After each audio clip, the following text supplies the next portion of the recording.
it's running late. But other than that, I'll just keep it like so. Feel free to chime in on what the final calls were because we weren't able to come to a unanimous verdict in the end. We have a unanimous verdict on some ranks, but we have a split on some ranks. The final house call is CG, OO, OG, CO. The split is on, what was the split? Can you OG second, OO third. For him, it was OG over O.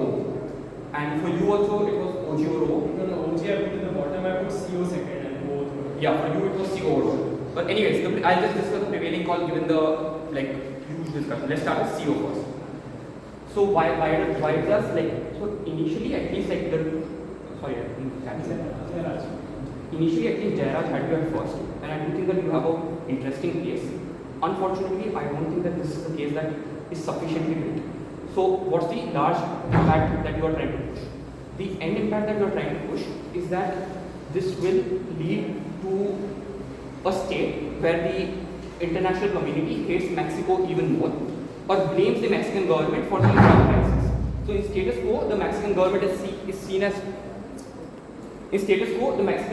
seen as somebody who is helpless and they aren't able to contain the drug problem. Comparatively, they are now seen as somebody who is enabling the drug problem because they are actively supporting a cartel.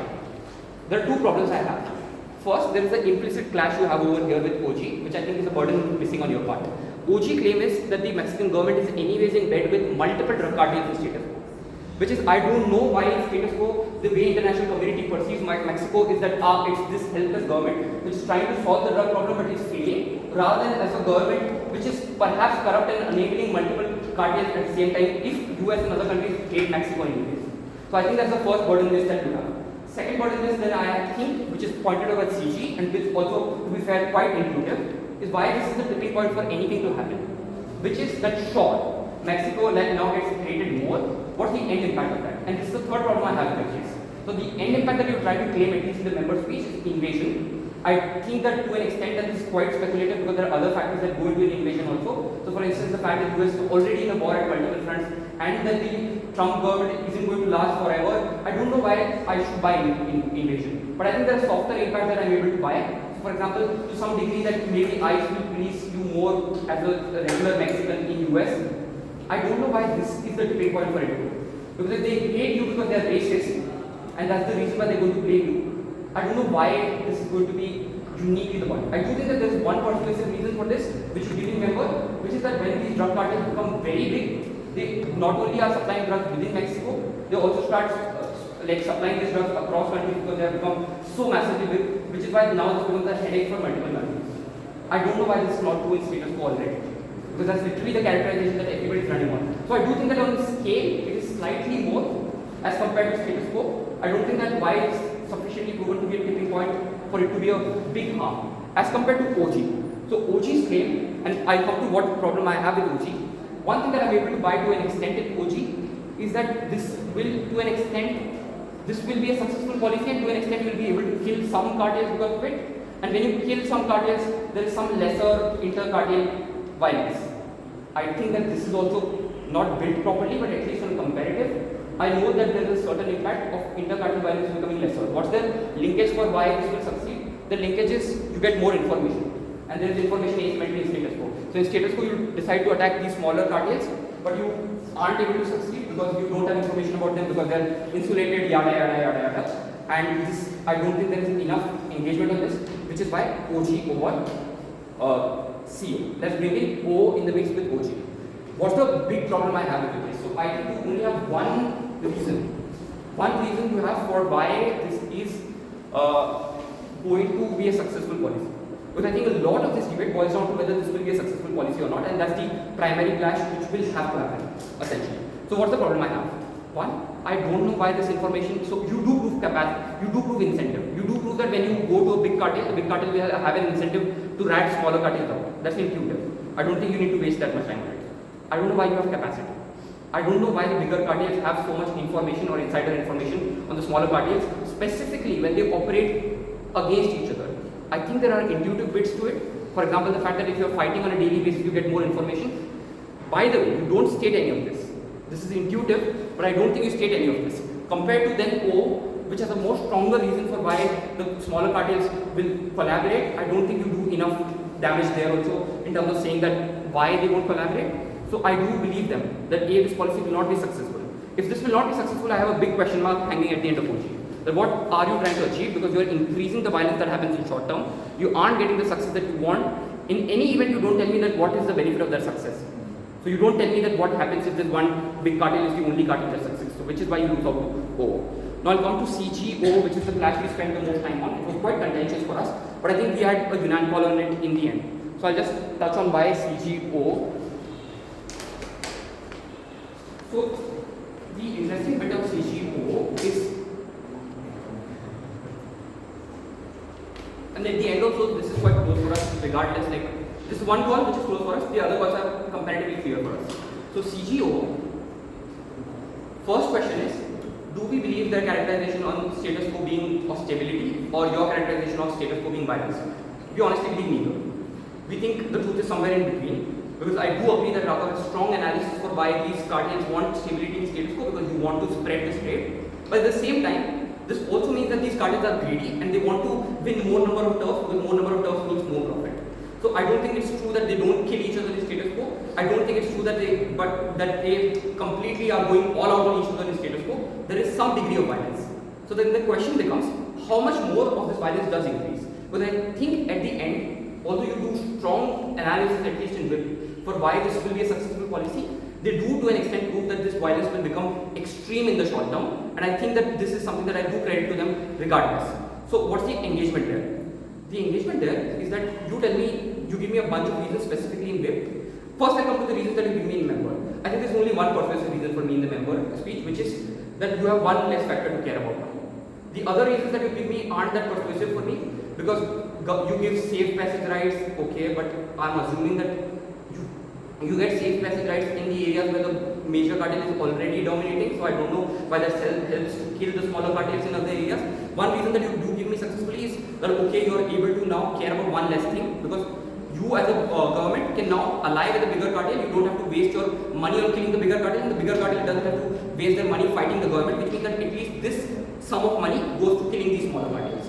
But that's not comparative, because I think DLO characterization is quite persuasive, which is, I already believe that the small cartels aren't that small, because if they were this small, this debate wouldn't be happening. So do think that to an extent they are big cartels, they aren't completely like small minuscule cartels that you can wipe out in one day, because if that was the case, this debate wouldn't be happening. So I do think that they have bigger cartels on their side also. But I think that at WIP you have a bunch of persuasive reasons for why this cuts funding for them uniquely. One argument that I think we particularly appreciated at O, which I think would have tipped the scale for you, and but was unfortunately not built enough, and this is where it mainly goes down on, is eventually the government flipping and a new government coming in, which is being funded by the other side of the aisle, and which is why you have this continued war extending. Because at the end, if I don't buy that, what I do buy then is that there is extreme violence in short term, but at least there is violence. So you are able to kill these cartels in the end. So their comparative is the cartels keep on killing each other, and I do believe this, because at the end they do kill each other. Their comparative is that they keep on killing each other for infinite number of years, because you are offering no solvency, and your side, even if there is a short term death, we are okay with that. Intuitively, I just can accept any range from either side. So why I should care more about the short term or long term? Intuitively, at least I can see that there is some solvency, some economics linked to it, some more number of people living. So I don't think that goes to them automatically. What would have helped you? Because I think they do a lot of good job in terms of proving that this will succeed in the short term, but then your argument, so they aren't able to prove that this will succeed in 3 months, they are perhaps able to prove this will succeed in 1 year. Your claim is that in 1 year the government might change, or maybe the other side will fund this new side. The engagement there is that where are they getting this money fund from? Because there are two questions he raises here. First is that you're getting this money from industrialists. Industrialists, the way he posits it, have a long-term incentive in terms of making the money in long term. So perhaps cartels want to kill you in short term, but the way industrialists want to put their money is that they want to see in the long term whether this cartel will succeed or not. So they see that this smaller cartel, yes, perhaps they will persevere in the short term but will die in the longer term, which is why they pull out their money. But two, the effort of warfare becomes more expensive, which is your own characterization that in status quo there is less warfare, which means you have to invest more in warfare, because the status quo you are investing more in stability, which means there is some money which is going away. So I don't know how do you get this massive amount of money to buy everybody out of government, and and then also kill everybody. Because also that POI I don't believe in. 20 leaders are dying in status quo. Maybe it's an empirical fact, maybe, and honestly that helps their case. I don't think that it is true at the end of the day these smaller cartels will be able to wipe out entire links of governments completely. Absent that, I think that they are able to prove that at least in the 1 year period, they will be able to kill the cartels. Final question then. Why is their best case better than your best case? Because that's again a clash that is left open. Your best case is this one big cartel is the only cartel that survives. You have a very fair call out on that's horrible.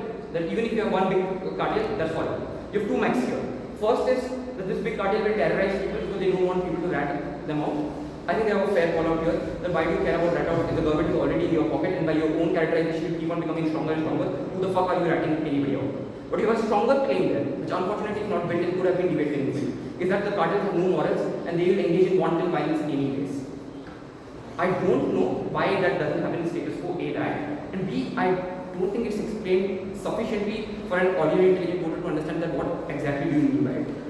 I would be inserting myself if I bought that claim, but I do understand what the claim is. The claim is that cartels don't need a reason for violence, they don't need a rational reason for violence. When they become big enough, they start engaging in human trafficking, trigger warning, rape, murder, etc. anyways because there's nobody stopping. Don't think that is said categorically or built because that could have been the tipping. Absent that, I do think then that at least having one cartel only means that there is lesser inter-cartel violence and that is massive. So I do think there is some degree of benefit. And finally, then you have some argument on government capture. That's framed as a question at yellow, that how will you control these cartels? Because then when they have a lot of power, they buy the governments out. A, you do mitigate it to an extent because while I don't buy your claim completely that opposition parties will become so strong that they will come in power, but I do believe opposition parties will also have some funding, so I don't know why that's true. But two, I don't know what the end impact of that is. So yes, they will buy these governments out, but your analysis is that these aren't terrorist organizations, these are economic organizations. After they buy the government out, maybe they still want stability for trade to happen because they are earning not only through drug but other routes too. So I don't know why that's a bad thing. So that best case comparative is missing. Nonetheless, it's quite slim for us on this. I have done it by transitivity because of time. I haven't gone on exact comparative for where. I do think a bunch of your cases is also derivative because they have already said that why big cartels will become uncontrollable in long term. And I do think that they have just better reasons for your end impact, which is success. They aren't, so you obviously can't be derivative event before them, but I think they have just more intuitive reasons for why this is likely to succeed. I don't think you give me any reasons for why information is really difficult. I'll take questions from you guys first. Yeah. Okay, so there were two more questions which come from CEO, which I want to pick up on. Firstly, we said that we characterized how this long-term exploitation from this bigger cartel continues in the ways that you said was lacking in core. That explaining that these cartels like assault these people, rape these people. Right. So you do give the example for this. I don't think that is new analysis. Because to the extent that you give the an example, that's already there. So he just doesn't go ahead and say the word rape and assault. But as an ordinary intelligent voter, I do understand where it's going. What I don't understand is that why do these cartels engage in these practices and why do people not have an incentive to stop it? I mean, probably not enough time, but like the technique here is that if the government is not scrutinizing these people, as the enforcement characterizes that military presence means their dominated areas reduces, that means that they are going to exploit these people to their own view. Correct. So if you do build it completely and wait, I think it's potentially debate winning. Unfortunately, neither of those two things are done. A, I don't think that part that is saying that military scrutiny doesn't happen, which is why you attack more, that's just capacity. I still don't understand incentive. So the incentive can't be that these people have no morals. Because there are other bunch of incentives also which you guys are also asserting on, which is that they want to do trade, they want to do things like spread a proper drug network. And if you're randomly going and killing people within these communities, I'm not sure how you're then recruiting people from these communities also and spreading drugs within these communities also. So the way this will have to be then, perhaps the missing analysis is this, that yes, at a leadership level the incentive is spreading trade, but at the shortest rate, you can't control these people because they end up becoming wantons. Because when an organization becomes too big, it's impossible to be hold every individual member accountable. So that's missing analysis.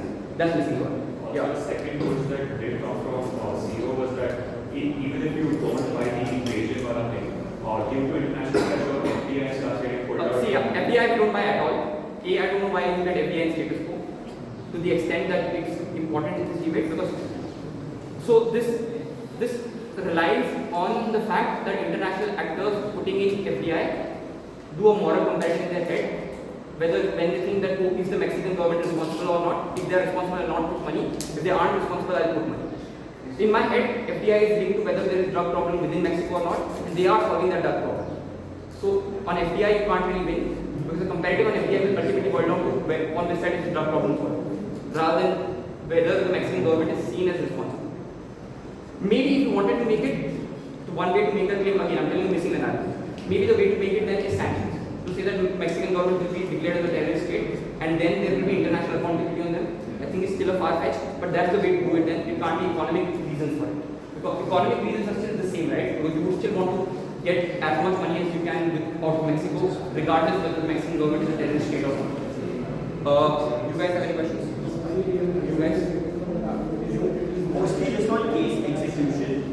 So it was the strategy that we wanted to do, but just that the interference with everyday civilian life decreases, and all of our bets were not just to prove that like cartel violence is going to decrease, but if this eventually works out, then the incentives of cartels change, so they just do drugs and they don't do anything that hurts civilians. So to what this part? is still unclear to me. Yeah. So the cartel violence part is very intuitive. The other parts of interfering with civilian life, I do think like simple examples will help there. I don't know what this interference you're talking about. Right. So What the idea was, you can tell now what is the interference? So again, like it's more like just case feedback, not like what we were trying to execute is just things like you end up killing people so that you have lesser witnesses, or you end up getting into encounters with police, or you end up threatening people for like protection money. We stop those things because there's no incentive for the cartel to do it. Yeah, so that's one of the reasons why you take over them. So Right? were we able to prove that? Huh? Were we able to prove Yeah, that? yeah. And Yes, we were able to prove that, but I think just for paucity of time, the only impact I mentioned was because that's the bigger one. So for on killing victims, obviously the comparative is that if the government is in your pocket, you don't need to kill the victims, witnesses. But the question then is also like to an extent, are these crimes in itself an harm, which is a way up that you have to do? So for example, spreading drugs, like I'm assuming more drugs will be spread now. So there are a lot of other parts of the case, but that we do buy. and the second is just, would our case have been stronger had we taken a trade-off of why like one big cartel is good even if drug supply increases, or was that not a big question in this debate? So I think you do take that trade-off. Okay. You already are taking that trade-off. Yasho's speech in the beginning, you are taking that trade-off. Except for you aren't doing the way up for me. So you are just not telling me why the long term is more important than short term. Unfortunately, they aren't telling me why short term is more important than long term. But more importantly, you have a more certain harm. So I think that just like do the intuitive bits, like tell me more number of people in long term, like takes 1 second to tell. And just move on. ठीक है, thank you so much guys.